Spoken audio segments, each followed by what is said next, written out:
This is so cozy. I feel alive again. It's certainly better than freezing.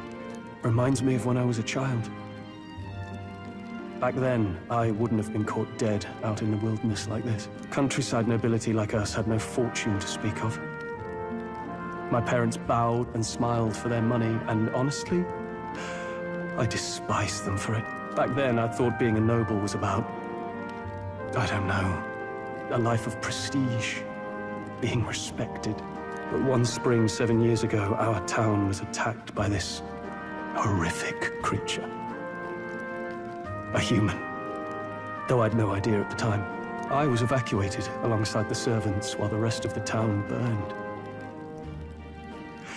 I waited for my parents to join us in the shelter, but they would never come. The parents I'd so despised had stayed behind to protect the villagers who couldn't flee. Your parents were heroes. It changed everything. It taught me who my parents really were, what it really meant to be a noble. But our town's just rubble now. A footnote in history. The human that destroyed us is all we'll ever be known for. I remember my father petitioning the capital for aid, but no reply came. Even knowing how much of a threat the humans were. Now, I think, what if the army? Well, Luis. What if he's the one who abandoned us? If we were just a pawn in his game, then I will make him pay. Hey, Grius. We all trust each other now, don't we? I think we can tell him. Aye. Maybe you're right. I'll admit the lad's sword put me in mind of the past. Something special about that sword? Well, we used it to identify the messenger from our faction. But it originally belonged to His Highness. A kingly gift from his father.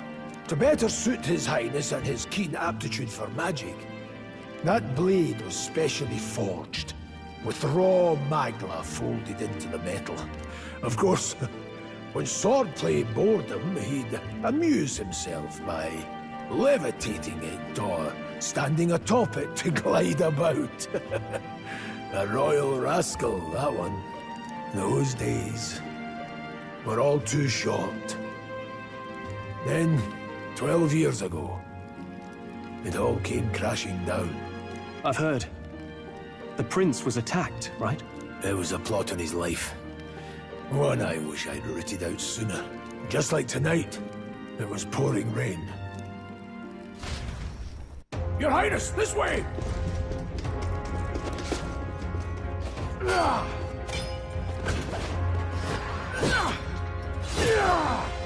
Who let these blackguards into the palace?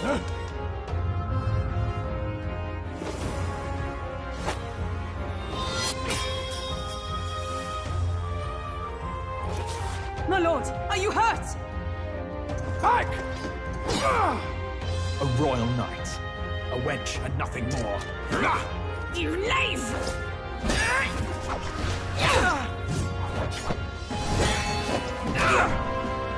You know nothing of true knighthood. I pledged my life to the prince, and I'll not lose it to you!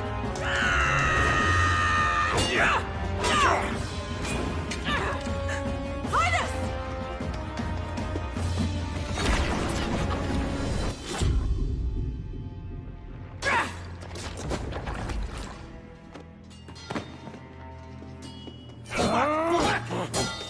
Don't falter! Give chase! Stop! They dare harm him!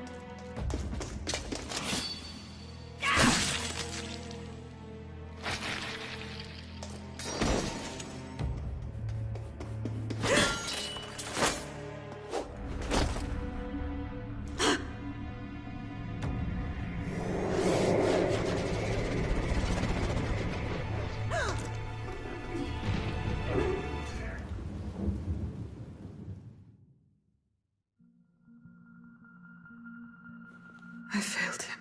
Again. Highness! Highness!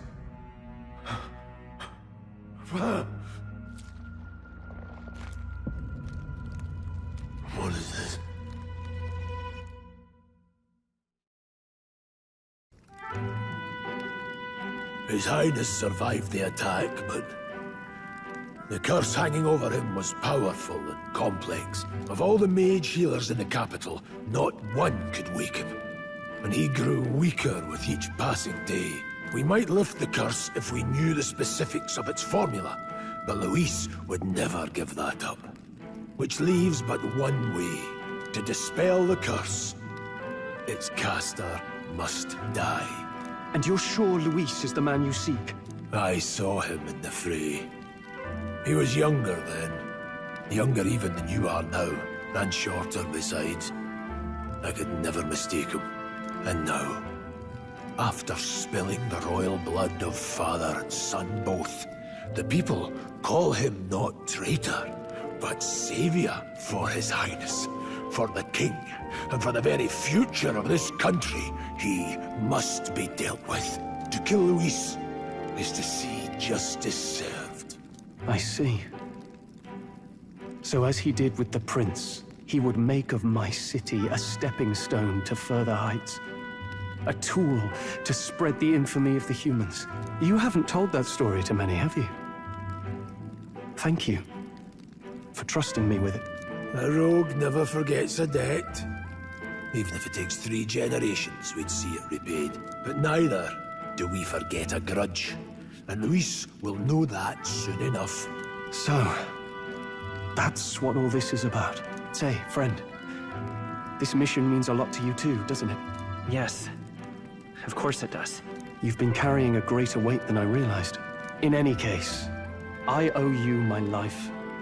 And we've both got something we'd fight to protect. Let's save this country. Together. Ideally, once we're out of this cold, of course. I think it's about time we eat. We're almost to the capital, after all. I'd say that's worth celebrating.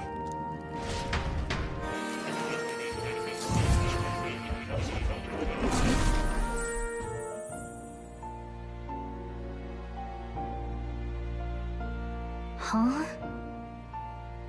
I'm pretty sure I fell asleep. Well, then it's just as I thought. While you're asleep, our connection is much stronger. You wield your magic with ever more confidence. Splendid.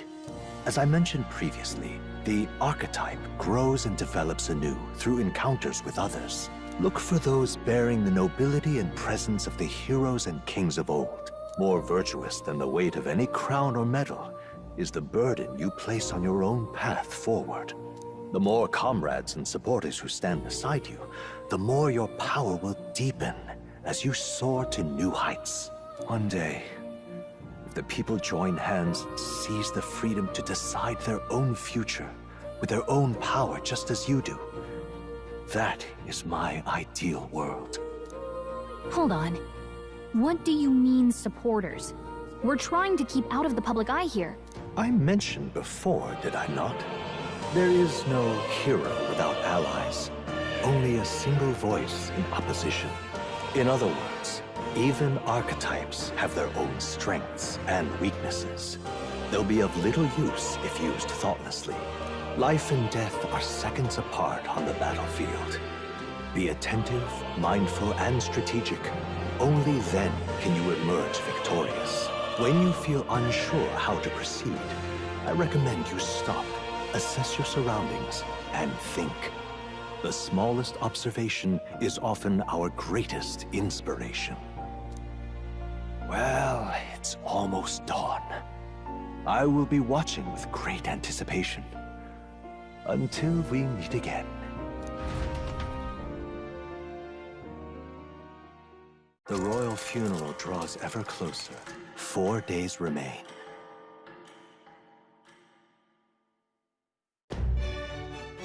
Good.